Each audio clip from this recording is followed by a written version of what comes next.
All right, so truth be told, we've got a little bit of Chapter 8 that I want to cover today before moving on to Chapter 9. So this will be our last messages from Chapter 8. And then we'll move on to Chapter 9. Chapter 8 and Chapter 9 really bleed together because they're based on the same types of graphs and things. So what you're going to see here is pretty similar. I want to think real quickly about short-run aggregate supply and aggregate demand and long-run aggregate supply and what makes these graphs shift. So let's first focus on aggregate demand, where this is real GDP and this is CPI, and this is aggregate demand. We talked last class about why aggregate demand would be downward sloping. The real balance effect, interest rate effect, international trade effect, and the outcome of that is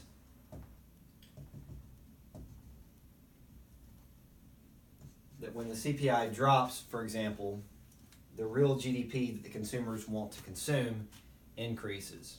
Okay, but aggregate demand can shift.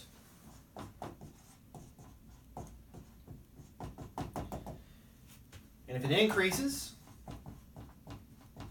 that means it shifts right.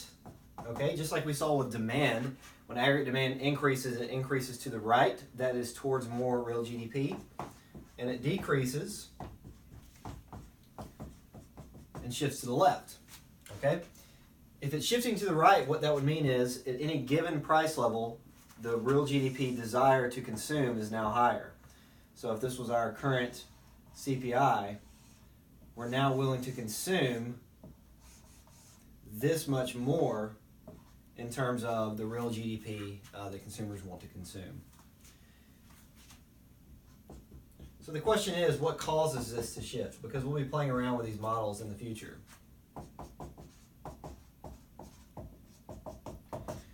And I don't have a real good answer to this, to be honest. It's a lot of things. A lot of things can cause aggregate demand to shift. So any factor that adjusts consumption, investment, government spending, or net exports that is demand driven.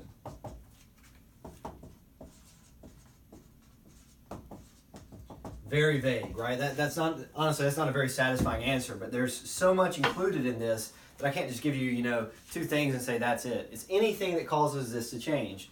So if consumers suddenly decide, that money they've been leaving at their house, they just want to go spend it now. Well, that'll cause aggregate demand to increase. Or what about if the money at their house, they decide they want to save it? Well, the money saved usually ends up being borrowed and invested. So if the money goes from just sitting at their house, which we don't usually call that savings in economics, they instead put it in a bank, that money will be saved in the bank, borrowed, and spent. So anything that causes these to change can cause aggregate demand to change. It's usually a little easier than this might suggest when you're trying to find things that cause aggregate demand to shift. It's usually pretty clear what would cause it to shift. Okay? So aggregate demand can shift. Short-run aggregate supply, a very similar story. Now let's focus on short-run aggregate supply.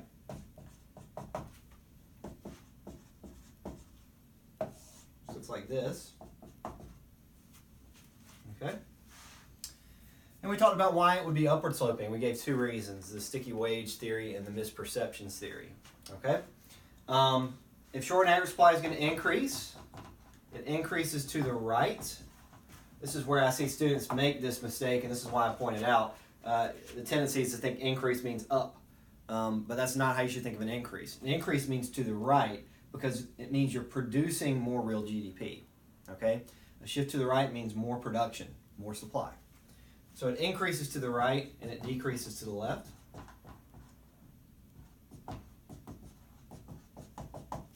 Okay? And what causes short-run aggregate supply to change?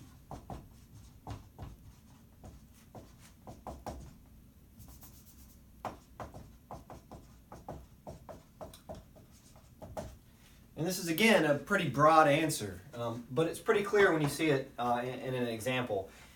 What causes short-run aggregate supply to change is anything that makes it easier or harder to produce.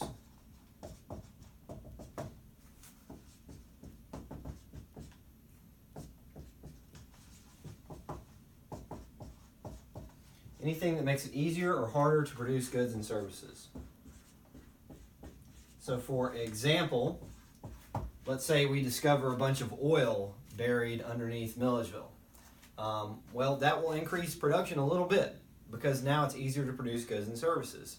So anything that makes it easier to produce goods and services is going to lead to more short-run production. So it shifts to the right when things get easier, shifts to the left when it gets harder to produce goods and services. Okay? So that's the short-run aggregate supply.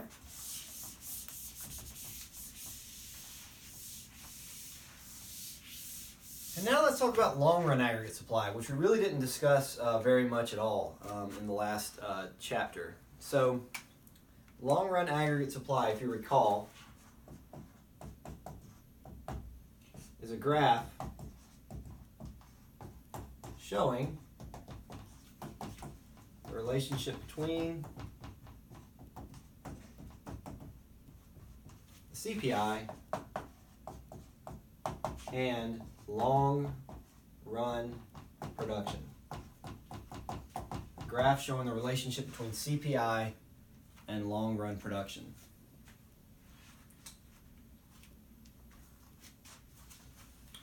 It gives you some terms here that'll help us understand where long-run aggregate supply comes from. The natural unemployment rate. Well, we've seen that.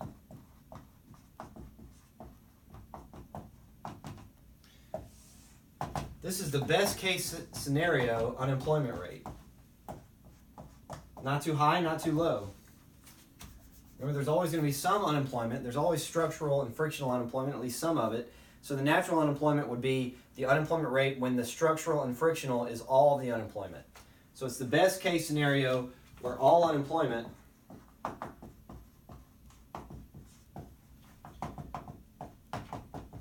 is structural or frictional.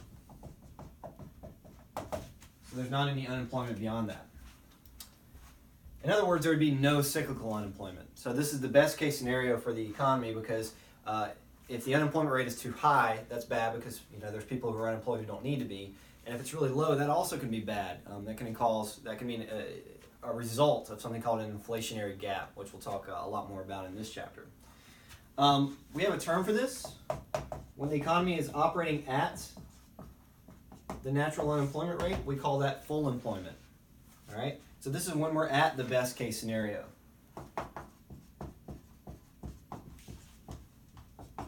So the unemployment rate equals the natural unemployment rate. So that's the best case scenario. So when we say full employment, which is something actually you'll hear in the news, they'll talk about, are we at full employment? What unemployment rate should we be at if we're at full employment? It does get discussed. It's not saying that everyone is employed or even that everyone in the labor force is employed. Rather, it's saying we are at that 4.5% unemployment rate that is probably best. Okay? So that's what that tells us. There's a very strong relationship between the long-run aggregate supply and full employment. So that's why I wanted to make sure we discuss that now. So if you recall,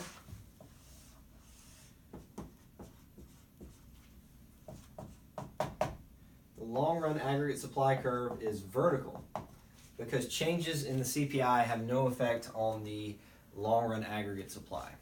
Okay? This long-run aggregate supply represents production if the economy is maximizing at its full potential or producing at its full potential.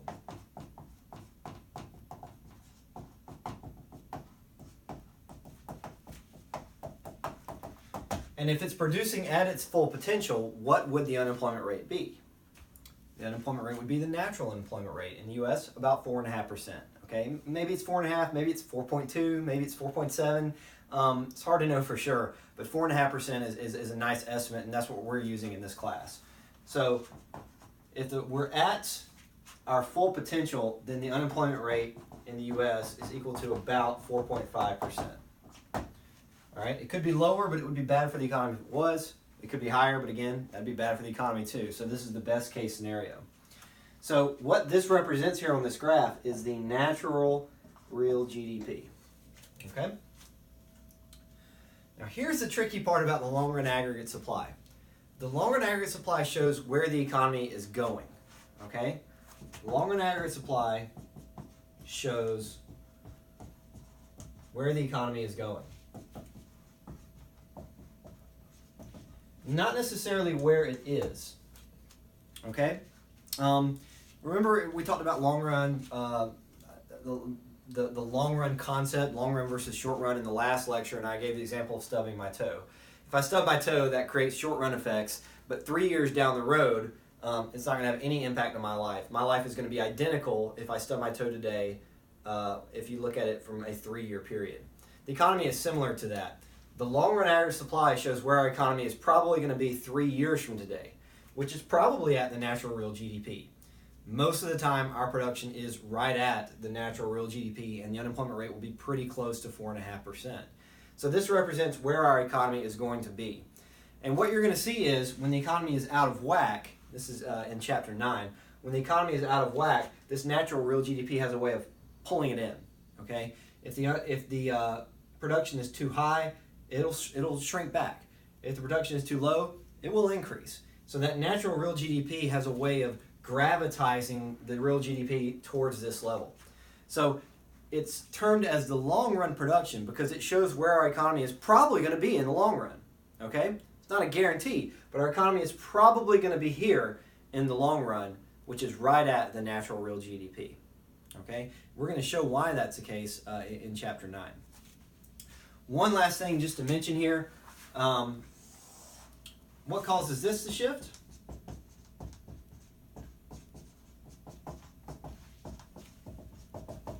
Okay, so obviously, first of all, it's going to shift, increase to the right, decrease to the left. It can't shift up or down. That's not how this works. Increases to the right, decreases to the left. So what causes it to shift? Anything that makes it easier to produce or harder to produce goods is going to cause it to shift, but only things that are permanent, okay?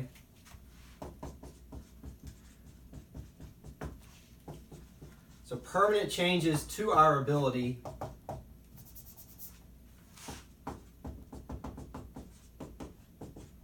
to produce goods and services.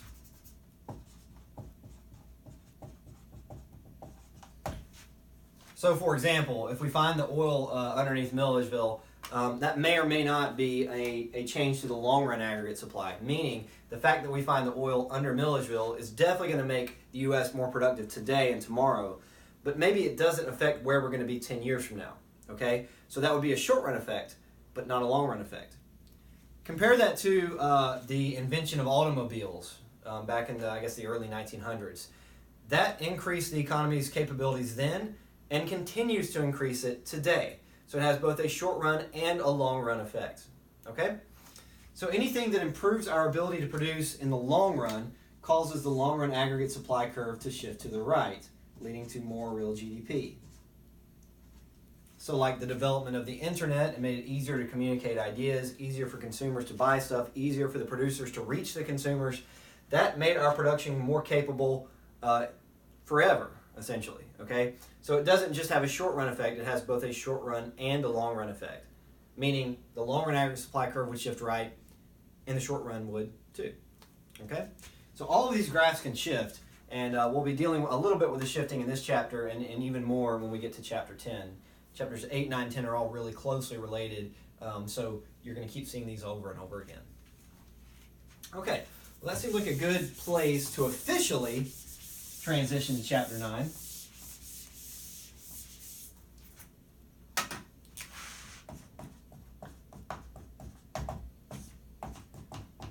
Classical economics and the self-regulating economy.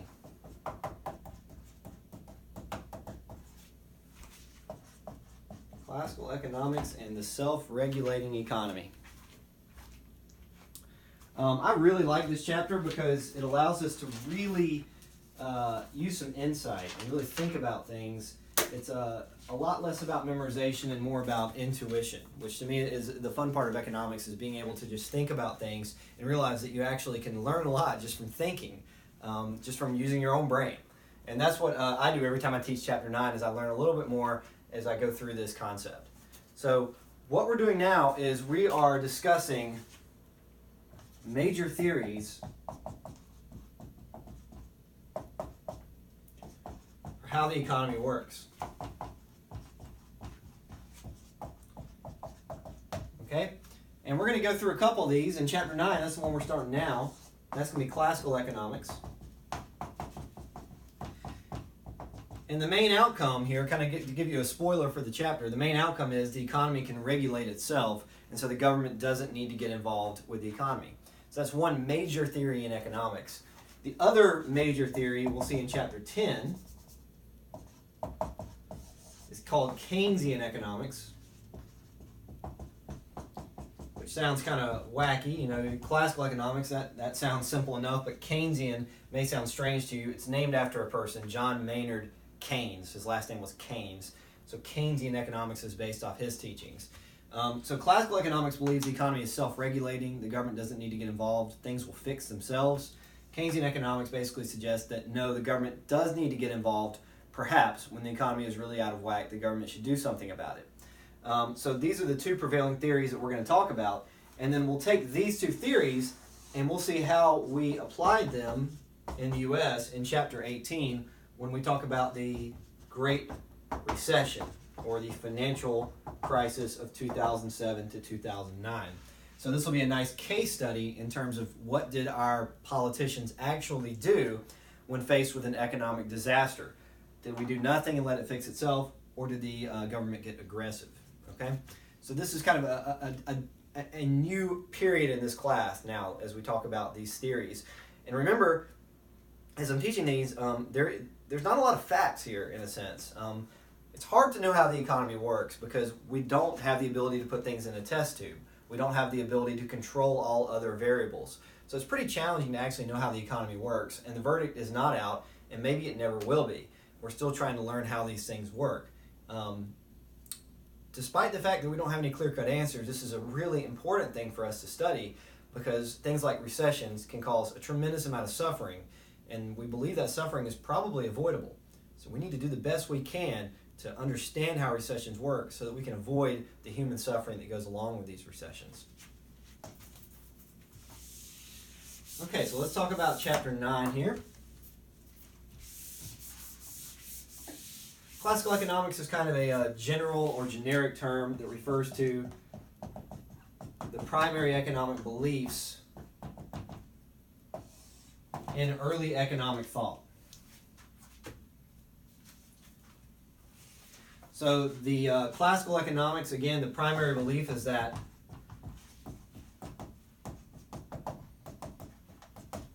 the economy can regulate itself.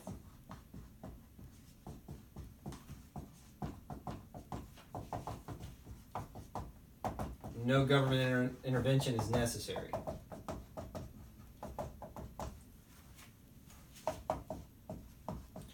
And when I say no government intervention is necessary, what I mean by that is not that we don't need police departments or fire departments or military. We still need those things, but this is the belief that when the economy is really weak, it shouldn't be the government's role to try to fix that. That it would be better off if the economy were able to rebound on its own. So this is the belief that the economy can regulate itself. No government intervention is necessary in macroeconomic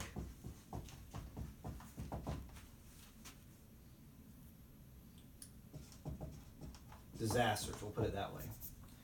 So recessions, contractions, depressions, things like that, the government doesn't need to get involved. One of the primary economists in this era, just to give you a bit of a reference point here, was Adam Smith, who's sometimes known as the father of modern economics. And I'm guessing you've heard of Adam Smith because for whatever reason in high school they teach Adam Smith like crazy. Adam Smith was one of the early economists, and he championed these ideas that the economy doesn't need government help. One of his main concepts that is often taught, especially in high school economics in Georgia for whatever reason, is this idea of laissez-faire, which means essentially when translated from, I guess that's French, means hands off. So the government can keep its hands off the economy and the economy can fix itself. Okay? The period of economic thought that we're dealing with here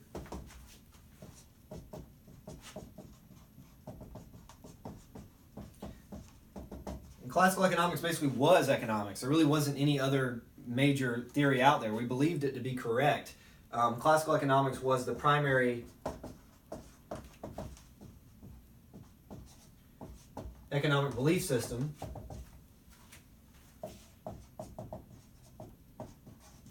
From about 1750 to about maybe 1930. And these dates aren't random. 1750 has to do with people like Adam Smith's beliefs first becoming widely distributed. And then 1930 has to do with the Great Depression, right? I'm sure you guys know a little bit about the Great Depression. It started in it started technically, I believe, in 1929. It lasted through most of the 30s. It was the worst recession period that we ever saw in economic history. There really hasn't ever been anything close to this in terms of economic disasters in the U.S. The unemployment rate, would be like 25%, which means that a quarter of people who wanted jobs weren't able to find any. And people suddenly became very poor. The stock market collapsed. It was really quite awful. The reason why classical economics lost a lot of its power or a lot of its followers is in 1930, as this Great Recession continued, the economy wasn't fixing itself. And so we started looking for other answers. And that's when Keynesian economics began to be considered a more relevant way to think about the economy. Okay, so let's jump right into it. This is a pretty long chapter, and it's certainly a complicated chapter. When I teach this class in person, it's usually the second test where I lose a lot of students because the content becomes, again, a lot more based on intuition. You can't just memorize it. You really have to understand it.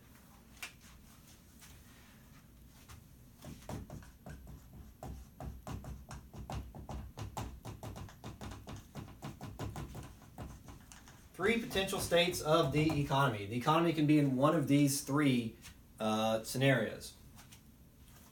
So in no particular order here, let's start first with a recessionary gap. Recessionary gap. That word recession is in there, but a recessionary gap is not the same thing as a recession. A recessionary gap simply means that the real GDP is less than the natural real GDP. Okay, and this is where the terminology comes back in. Hopefully you guys all know what real GDP is. That's the total production after accounting for inflation. And the natural real GDP is the production if the economy is operating at full employment. Or in other words, this is the production level if the unemployment rate is at 4.5%. Okay, so unwrapping this quick statement here, basically what this means is the economy is producing less than it would if it were at full employment.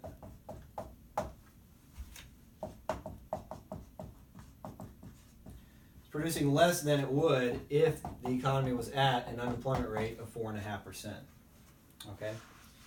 So if it's producing less than it could, then what do you think the unemployment rate actually is? The unemployment rate would be greater than 4.5%. Okay? In a recessionary gap, the unemployment rate is greater than 4.5%. So let's see what this looks like on a graph. In fact, I'm going to erase all of this here. Let me give you a few seconds to write it down. Need plenty of room.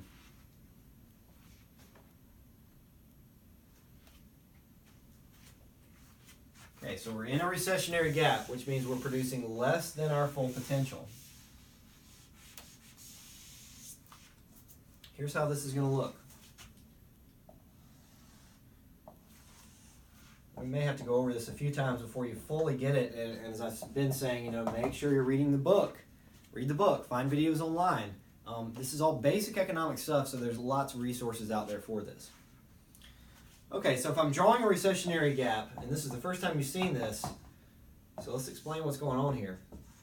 The first thing I'm going to draw is the short-run aggregate supply and the aggregate demand curve. Okay?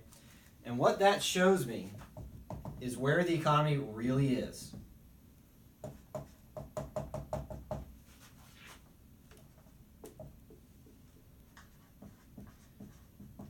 Okay? This is where the economy really is. Okay? This is called a short-run equilibrium.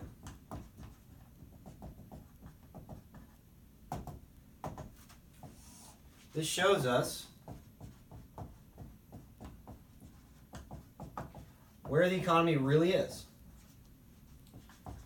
In other words, it shows us what the CPI is and what the real GDP is, which are actually occurring. Okay? So this is reality. This is what it's showing us now, is reality. Okay? And we believe that equilibrium typically happens in the short run because if the equilibrium doesn't occur, it will really quickly fix itself. Meaning if the CPI is above this level, there'd be more production than consumption, which is just not going to last, right? If businesses realize they have too much product, they're just going to lower the price and it'll fix it. If the price is below the equilibrium, same sort of deal. The consumers are wanting to buy more products than what's being produced. Producers are going to raise the price and it's going to fix. So much like we saw with basic supply and demand, equilibrium occurs pretty much all the time, okay? We get really close all the time. So that's reality. That's what's really happening, okay? So everything that I've written up here in black, it's up here so far, is reality. This is what the economy really is doing, okay? What I'm going to draw up here in blue is a representation of the long run. And remember, the long run is the idea of what's going to happen eventually. After the dust settles, where will we be? Okay? So the long run aggregate supply curve shows where production will be in the long run. It's kind of like, imagine if you could take this economy and put it in a snow globe, right? And just not let anything affect it. Just let it be trapped in this snow globe. The economy would hone in on this long run aggregate supply, and that's where it would be in the future. Okay? So here's our real GDP. If we're in a recessionary gap, that means the real GDP is less than the natural real GDP. And if you recall, the natural real GDP is shown to us by the long run aggregate supply curve, which should be completely vertical if I could figure out how to draw a straight line. Okay, close enough. So there's my long run aggregate supply curve, which is showing us our natural real GDP. Okay? So what this is telling us is this is where our economy would eventually go if the dust could somehow settle, if somehow we could put it in a snow globe and see what's going to occur. Here's where our real GDP really is. Here's where it will eventually go. We're in a recessionary gap because our actual production and consumption is less than what our production and consumption could be. Our economy has the potential to produce this, and that's what would eventually happen in the future if we could put it in a snow globe, right? If we could somehow just isolate it and let it have time to fix. But it's not. It's producing less than its potential. Okay? So this economy is producing less than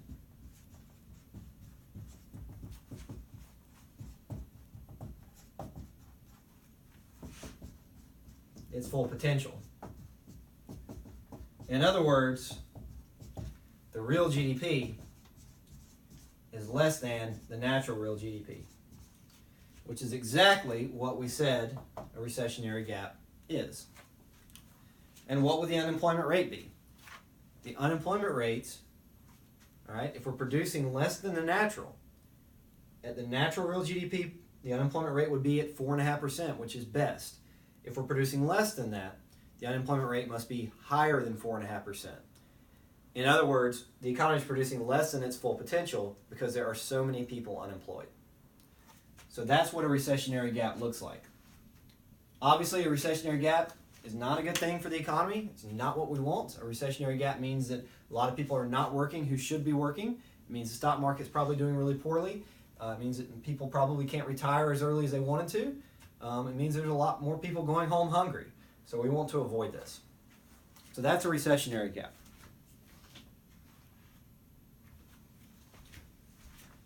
So that's if the economy is doing worse than it should be doing. The economy can also do better than it should be doing. A lot of students have trouble with this idea. Okay, so if recessionary gap was the first one we covered, the second one is an inflationary gap. Which is kind of a bit of a misnomer. When you see inflationary gap, you want to think of inflation. This is correlated with inflation, but inflation isn't the big factor here. It's just kind of a symptom rather than the main issue. So an inflationary gap is when the real GDP in reality is greater than the natural real GDP. The economy is producing more than its long-run potential.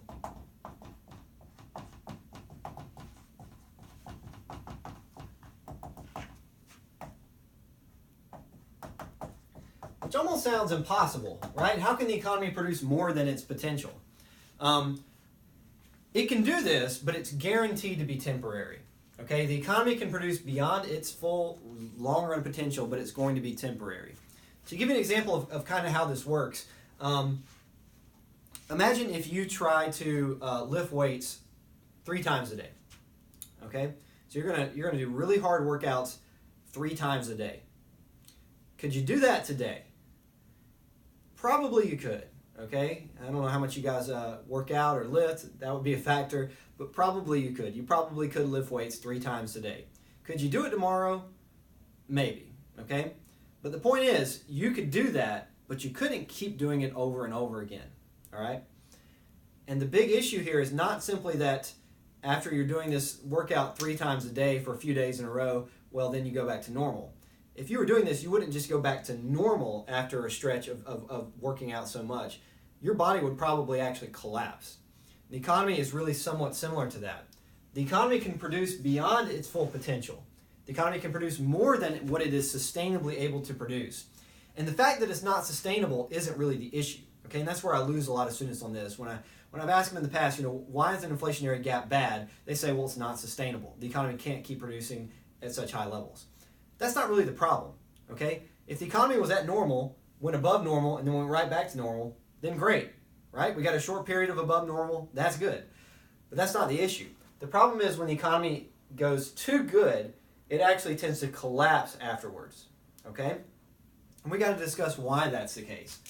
So the economy is producing more than its full potential.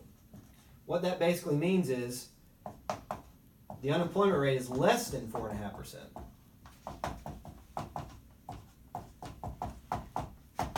Okay? And think about what's in that unemployment rate, right? 4.5% is the natural unemployment rate. So what that means is the unemployment rate is less than the natural. Okay? So there are people that should be naturally unemployed that aren't.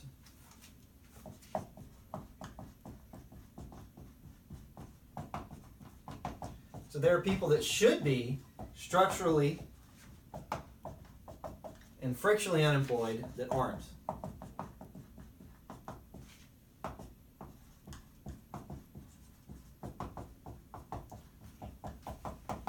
And let's think about why that would be a problem. Okay? Well, why are people structurally unemployed? Can you remember that? Structural unemployment means that you are unemployed due to changing market conditions and your skills are no longer useful. Okay? But if the economy is real good, even if my skills are really out of vogue, right? Even if my skills are basically outdated, I may still be able to find work. So let's say, for example, that I sell CDs, compact discs, right? I don't know if you guys remember CDs or not, but it's a good example because these businesses are going out of business. Let's say that I sell CDs. In a normal economy that's operating at 4.5% unemployment, my business is going to die. But when the economy is this good, my business may actually be able to survive for a little while. And the reason why that's not a good thing is my business should die, okay? The reason this isn't a good thing is I may invest money in my business because it's successful today, but when the economy goes back to normal, my business fails, all right? Let me say that again. The reason that's a problem, okay, is maybe I've got my little CD store and it is surviving because the economy is so good, so maybe I go out and I invest $100,000 to expand my business to make it even bigger. When the economy goes back to normal, my business fails. So I don't just go back to normal, all right? I also lose that $100,000 investment that I just put in. Okay? So it makes the economy worse off than it was before because there will be tons of people making these same types of mistakes. Let me give you another example. Think about frictional unemployment. Frictionally unemployed has to do with people being unemployed due to changing market conditions and their skills are still useful. Okay? An example of that I gave is imagine you're a waiter at a business a restaurant and the restaurant goes under just because it's poorly managed. You know, the service isn't very good because things are too disorganized. The food's coming out raw sometimes, so the business folds just because it's not a very good business, okay? But if the economy is so good, this bad business may actually be able to survive, all right? And the problem here is that the business may make investment choices, just like that CD company, right? The problem here is this business is able to survive just because the economy is in an inflationary gap. It invests, it puts $500,000 into opening a second location, and when the economy fails, now it's going to lose its original location and its new location, okay? If the economy was normal, it would have just gone under right away and lost its regular location. But the fact that the economy was so good, it caused them to make an investment, and when it fails, now the business owner is way worse off than if this had not happened at all, okay? So you can see why this is a problem. An inflationary gap is a really big problem for an economy because it causes people to make bad investments. That is at the heart of why this is a problem. So the problem here is it causes people to make bad investments.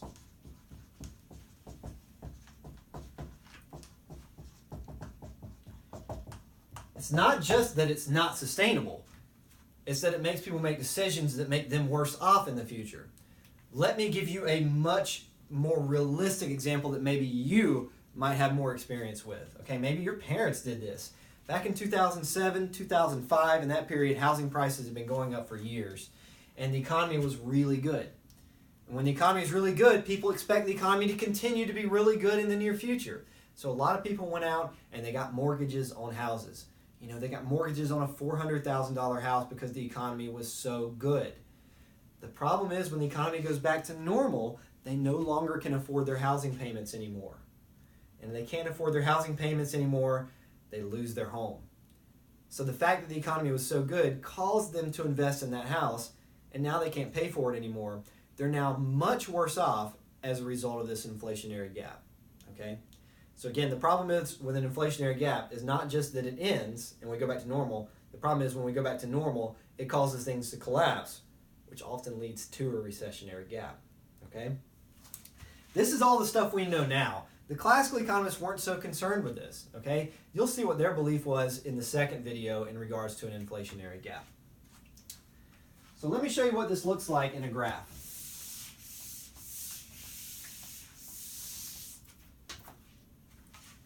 All right, so let me just write this up here again and intend to erase that. Inflationary gap looks like this. Here's our real GDP. Here is our CPI.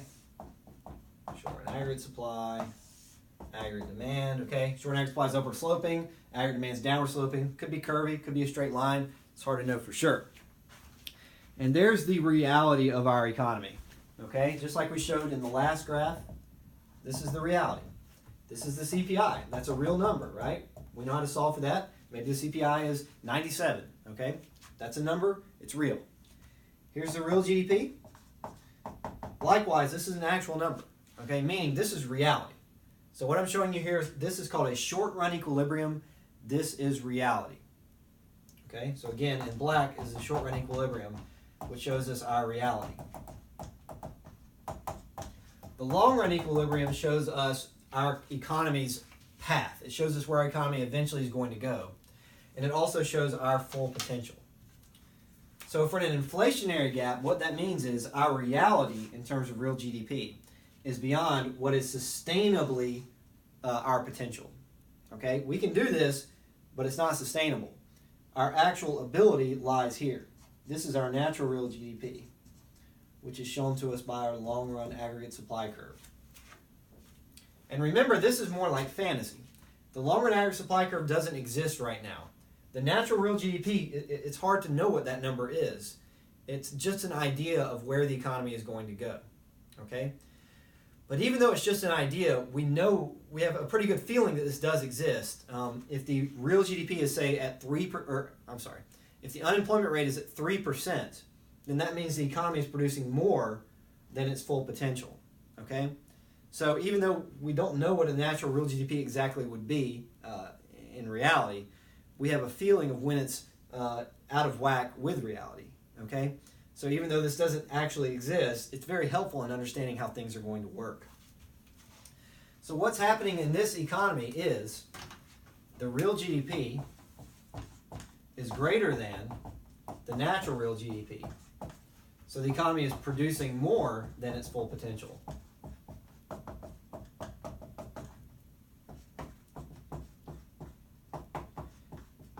Okay? Which can happen, but it's going to be temporary. The problem is it's going to cause all those bad investments that we talked about. Okay? So this isn't good.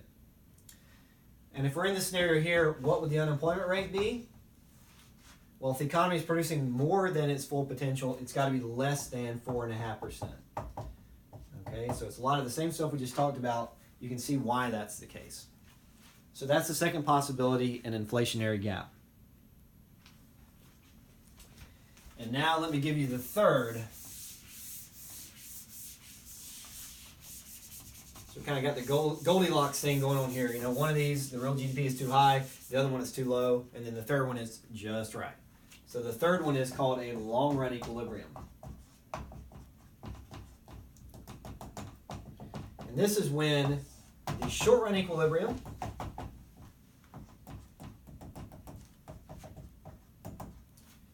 is aligned with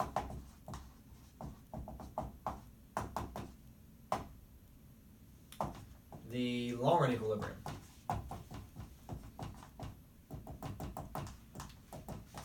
The short-run equilibrium is aligned with the long-run equilibrium. I hope I spelled that right there. I'm having trouble remembering how to spell a line.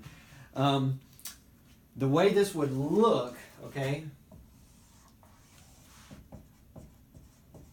and this is how we're always going to start out with drawing these. This is my recommendation.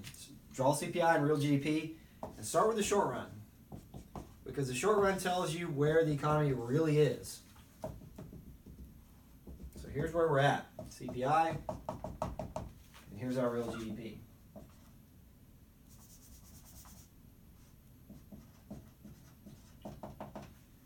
Okay? And if, see if I can do a little better job of that.